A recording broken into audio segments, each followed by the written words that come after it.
En fait, les violences, je les subissais déjà avant mon coming out. Mais je pense que c'est le fait que je lui raconte, que je lui dise que je suis gay, ça lui a... Excuse-moi, est-ce que tu peux parler bien fort parce que avec le masque, merci. Comme avant, je subissais déjà pas mal de violences. Ouais. Mais en lui racontant du coup que je suis gay, ça lui a donné une raison de plus de s'en prendre à moi. Et pour l'histoire de mon oncle, je pense que c'est quelque chose que je me rappellerai toute ma vie. Et clairement, j'avais mon oncle qui était mis sur moi. La seule personne qui était là pour séparer, parce que je n'avais vraiment pas la force ni physique ni mentale. Quand je vivais là-bas, je me sentais aussi bactère. Mais vraiment le plus... C'est ça. Même le sol n'était pas assez bas, contrairement à ce que je ressentais. Tu as quel âge aujourd'hui, Rudy ? 24 ans. 24 ans, donc tu es l'aîné de la famille. Pour toi, il y a toujours eu de la maltraitance ? Il y en a toujours eu. Il n'y a pas une seule fois où, même jamais, il ne nous a jamais pris dans ses bras, il ne nous a jamais dit vous êtes mes enfants, je vous aime. Ces seules affections, entre parenthèses, si je peux dire, c'était les coups qu'il nous donnait. Et que ce soit physique ou moral. Tu as vécu combien d'années comme ça dans la... 18 ans. 18 ans. À mes 18 ans, c'était la goutte de trop. J'ai décidé de partir suite encore à une énième... Qu'est-ce qui s'est passé ? Je devais aller... à ce moment-là, j'étais en couple avec un garçon. D'accord. Et qui m'empêchait de voir. Sauf qu'à un moment donné, je n'en ai eu marre. Je voulais un peu être libre, en fait. Je leur disais clairement à quel point je dois être malheureux pour qu'eux soient heureux. Mais j'aurais dit, écoutez, vous voulez pas, c'est pas grave. Moi, maintenant, je prends mes affaires et je pars. Et t'es parti, t'es plus jamais revenu ? Le lendemain matin, ils m'ont appelé, m'insultant, encore une fois, de tous les noms existants ou inexistants, s'en prenant même du coup à mon ancien copain. Et je leur ai dit, je suis désolé. Mais cette fois-ci, ils n'étaient pas en face de moi. Cette fois-ci, je pouvais leur répondre, leur disant que non, désolé, je ne veux plus revenir. Je souffrais au début de cette séparation parce que même si c'était de la maltraitance, je n'étais habitué qu'à cette maison. Bien sûr. Mais une fois parti, je me sentis si bien. C'était le moment de ma vie où, en pensant à eux, je me sens bien parce que je n'étais plus avec eux. Quand tu as vu que l'affaire avait éclaté, qu'est-ce que tu t'es dit ? Sur le coup, moi, quand j'étais avec mes deux frères au commissariat, c'était pas ma priorité. Bon, on entendait parler vite fait dans les journaux. Bon, ça s'arrêtait là. Mais quand on voyait vraiment que ça prenait de l'ampleur, je me suis dit, là, au moins, les gens vont peut-être réagir.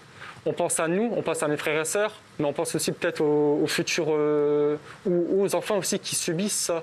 Ouais. Et quand on voit que ça en parle vraiment dans les médias... Donc vous, c'est quand même un cas très particulier. On espère aussi que ça va faire peut-être réagir les associations sociales, les écoles ou même autres qui puissent voir que nous, pendant de longues fois, on a prévenu, il n'y a rien eu par derrière, que ce soit le centre social ou même moi quand j'étais encore au lycée. Peut-être que là, ça va la faire réagir en disant là, oui, là, il y a vraiment un cas. Alors, il y en a peut-être ailleurs. D'accord. Alors, Magali, merci d'être avec nous. Vous êtes la tante maternelle des enfants. C'est ça. On voulait absolument avoir votre témoignage ce soir, Magali. Donc, votre sœur est la maman de Brian et de Rudy. Vous aviez détecté quelque chose ou pas du tout ? Détecter quelque chose, comment dire ?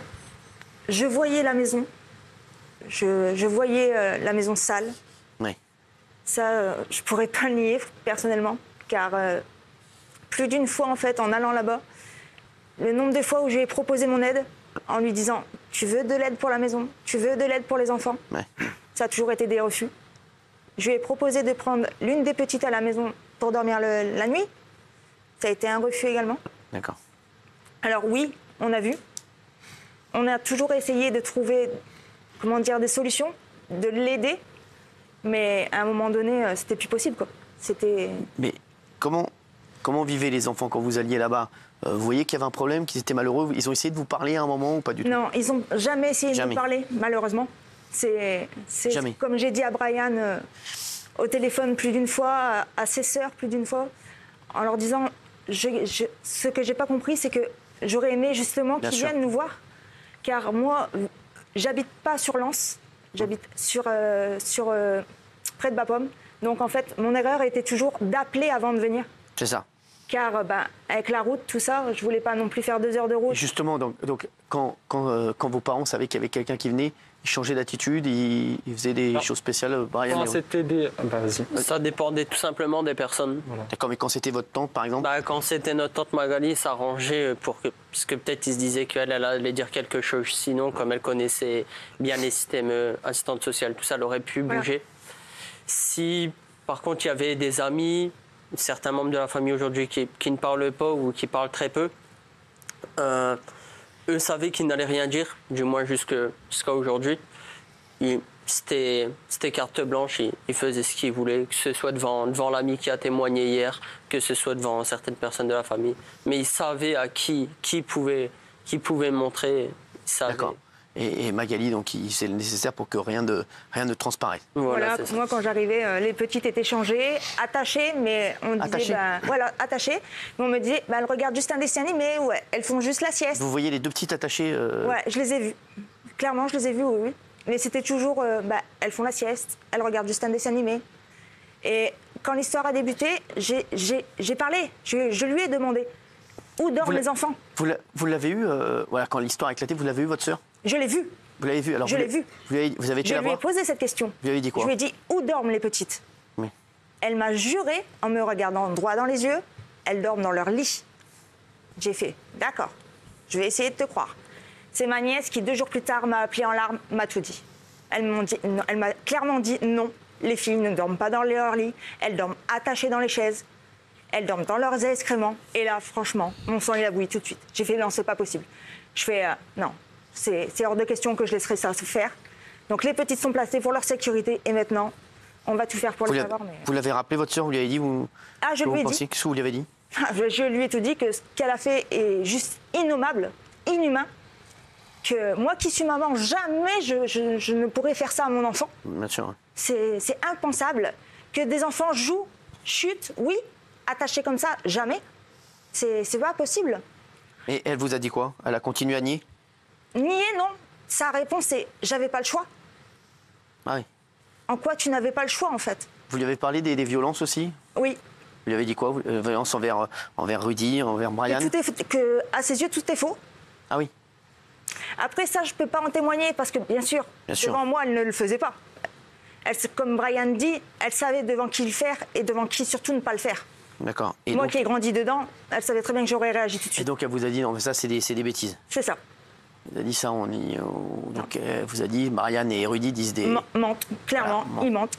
Vous avez eu votre beau-frère aussi? Ou pas du tout? Son mari, vous avez eu son mari? Non, son mari, non, je ne l'ai pas eu au téléphone. Comment vous entendiez avec eux avant? Assez bien, il y avait... Bon, après c'était des tensions de familiales, quoi. Pas grand-chose, mais... Mais bon, vous n'avez pas de... Non, pas de grosses disputes à se taper dessus. Vous y avez cru ou pas quand on... Sur le moment, non, j'y ai pas cru. Pas du tout, vous avez dit c'est pas possible, je la vois pas faire ça? Voilà. Vraiment? Clairement. Sur le moment, je me suis dit non, c'est pas possible. C'est quand ma nièce m'a appelé, m'a effectivement avoué que les petites dormaient comme ça, j'ai dit ok, tout est vrai. Donc là, aujourd'hui, vous y croyez? J'y crois, mais c'est juste pas possible de faire ça. Quand on dit de la maison de l'horreur, pour vous, on avait vu le procureur la dernière fois qui disait que c'était pas vraiment la maison de l'horreur. Pour vous, c'était vraiment la maison de l'horreur? Ouais. Quand je vois certaines scènes, je vois mes nièces attachées. Donc oui, c'est une horreur de faire ça à ces enfants. Le mot est encore trop faible à mes yeux. Alors, ce qui va suivre est quand même très préoccupant puisque vous vivez un enfer depuis. Qu'est-ce qui s'est passé? Il paraît que vous avez même été agressée. J'ai été agressée, effectivement. Pourquoi? Par qui? Par qui? Un jeune homme. Je ne connais pas. Dans la vie, je suis aide à la personne. D'accord. Donc je me déplace chez mes clients pour les aider dans leur vie quotidienne, dans leur ménage, dans tout. Et en fait, le soir, je finissais à 16h ce jour-là, c'était mercredi dernier. Je finissais à 16h et je réentamais le soir à 18h. Donc pour moi, j'avais 2 heures de battement. Je me suis dit, je vais aller juste au magasin me chercher un petit café glacé. Bien sûr. Donc je rentre dans le magasin et déjà, je ressens des regards. Et je me suis dit, non, c'est dans ta tête. C'est pas possible, c'est dans ta tête. Je passe à la caisse, je paye. Limite, la caissière voulait me jeter la monnaie clairement à la figure. Je me suis dit, bon, c'est pas grave. Parce qu'elle savait... Ils ont dû Ça se voit qu'on est sœurs, ça je le reconnais, même moi je le sais. Puis voilà, là-bas, peut-être que tous les gens le savent, que vous êtes Voilà. sœurs, voilà. C'est possible. Et je me suis dit, bon, c'est pas grave, ok. Et en fait, arrivé sur le parking, j'entends derrière moi une personne hurler, on te retrouvera, excusez-moi des mots, hein. On te retrouvera, grosse putain, on sera à plusieurs, mais on va te crever. Et là, franchement, il n'y a plus rien qui va. Parce qu'on se dit, mais j'y suis pour rien, moi, dans cette histoire. C'est pas moi qui ai fait ça. Moi, je me bats justement pour protéger les enfants. Et là, tout de suite, on pense à son propre enfant. Mais s'il aurait été avec moi, ça aurait fait quoi, en fait? Bien sûr. Car moi, mon rôle, c'est aussi de protéger mon petit garçon. Donc, je me dis, mais ça se serait passé comment? Donc, depuis ce temps-là, non, c'est... Vous sentez le regard des gens qui est Voilà, c'est pesant ça, sur vous. c'est le regard des gens, c'est... Ils vous en veulent, ils pensent que vous êtes aussi responsable de ce qui s'est passé. Voilà. Donc aujourd'hui, vous vivez un enfer. C'est simple, je travaille plus. Ah oui? J'ai arrêté de travailler, je suis en arrêt. Je suis sous médication. Pourquoi vraiment vous êtes... Ça va pas, j'ai un suivi psychologique. Car justement, c'est pour, comme me dit ma psy, m'enlever mon sentiment de culpabilité. Parce que justement, j'ai pas pu agir pour les protéger.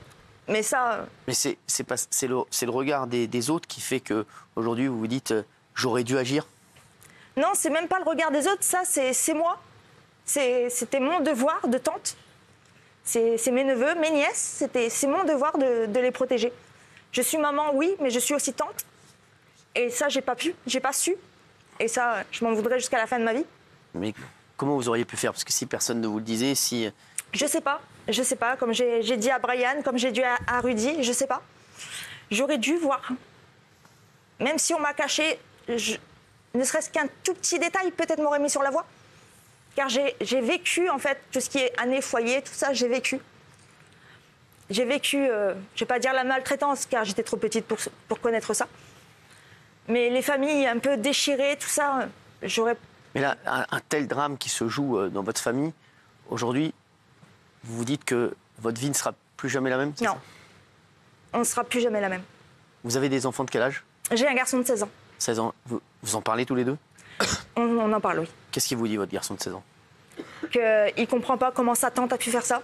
Ouais. Que ses cousins, ses cousines lui manquent.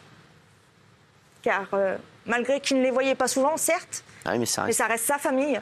Bien sûr. Que maintenant, même mon fils a peur quand moi je sors. Votre sœur, vous pensez qu'elle a été influencée par son mari? Parce que vous... Non, Non, Non, non. c'est pas du tout ça. Vous pensez C'est pas son caractère, ça. elle se fait pas influencer, donc vous pensez Ah, peut-être non. que c'est elle qui décide. qui était le... Je dis bon, Je vais pas dire la meneuse, Ouais. mais Mais c'est quelqu'un qui a du caractère. qui a du caractère. Donc elle n'était pas sous influence. Non, du tout. Brian, Je suis complètement d'accord. Tu penses que c'est qui parce que c'est vrai qu'on se dit souvent, comment démarre une histoire pareille? Vous qui nous regardez ce soir en direct, il est 21h09, on se dit comment démarre une histoire pareille? Il y en a bien un qui est le moteur, vraiment, et qui dit, voilà, c'est pas une histoire normale. Pour toi, c'était qui le moteur? Celui-là qui a commencé par vraiment les coups et les insultes, ça a été mon père. C'est lui qui a vraiment commencé, il se prenait un peu pour l'homme de la maison. D'accord. Lui, il a fermé. Et ma mère a suivi dans cette continuité-là. Donc elle est comme ça aujourd'hui. J'ai jamais vu mon père taper ma mère, mais j'ai déjà vu ma mère taper mon père. Ah ça, oui. c'est une certitude.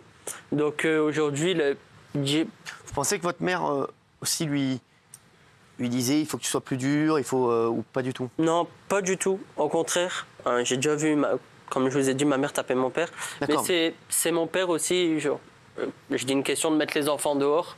C'est lui qui prenait la décision et il appuyait sur ma mère. Il lui faisait pression tout simplement pour qu'avec lui, il nous mette tous les deux dehors tout simplement.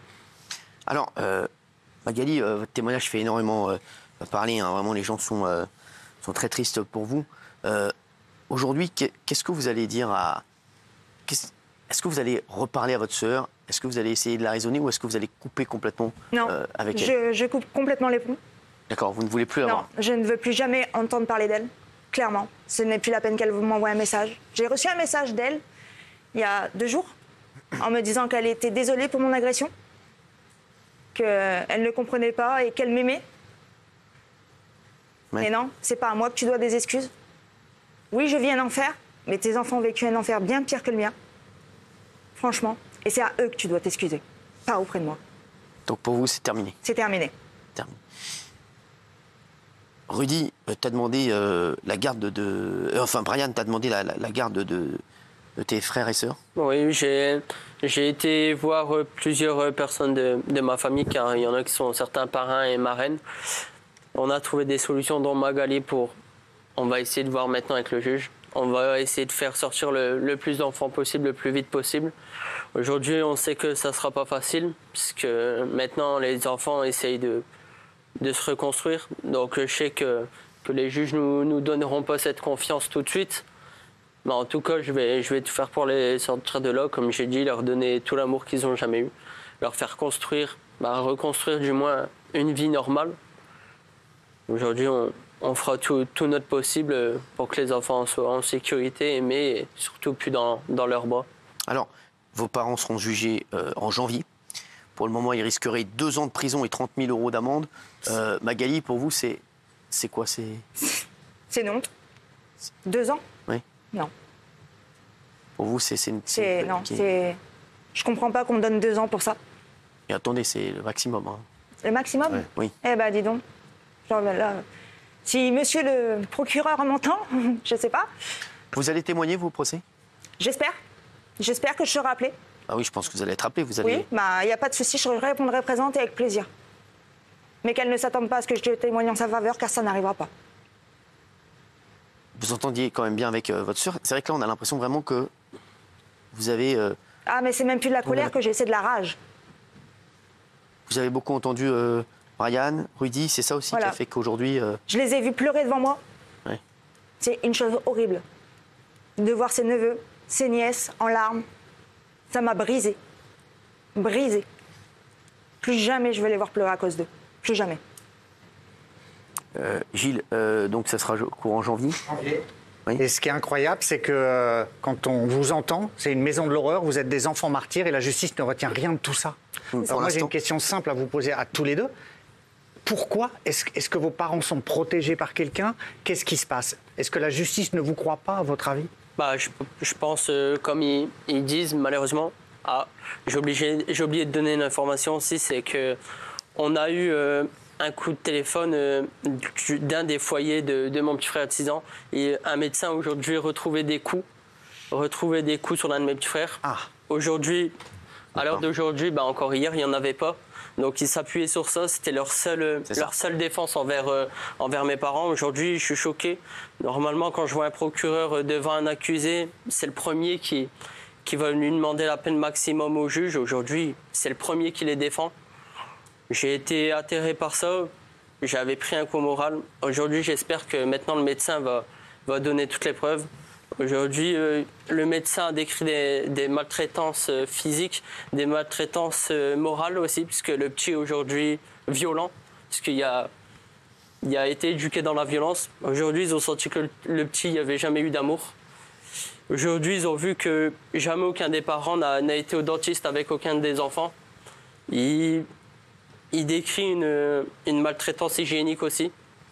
Aujourd'hui, j'espère que toutes ces preuves maintenant vont pas fermer la bouche au procureur, mais lui donner raison, ouvrir enfin les yeux sur cette histoire, parce que aujourd'hui on n'a plus aucune nouvelle de ce monsieur. Aujourd'hui, j'espère vraiment qu'il se rend compte du mal qu'il nous a fait en disant ces paroles. Oui. Et j'espère en tout cas que c'est pas une personne comme ça qui sera là au procès, parce que j'ai bien peur pour notre défense, mais aussi pour tous les jeunes aujourd'hui qui sont maltraités, qui meurent sur leur coup de leurs parents. Quand ils voient ce procureur, j'ai un gros doute qu'ils ont envie d'aller dénoncer leurs parents. C'est ça. Je pense pas, et aujourd'hui des procureurs comme ça n'ont rien à faire dans la justice française.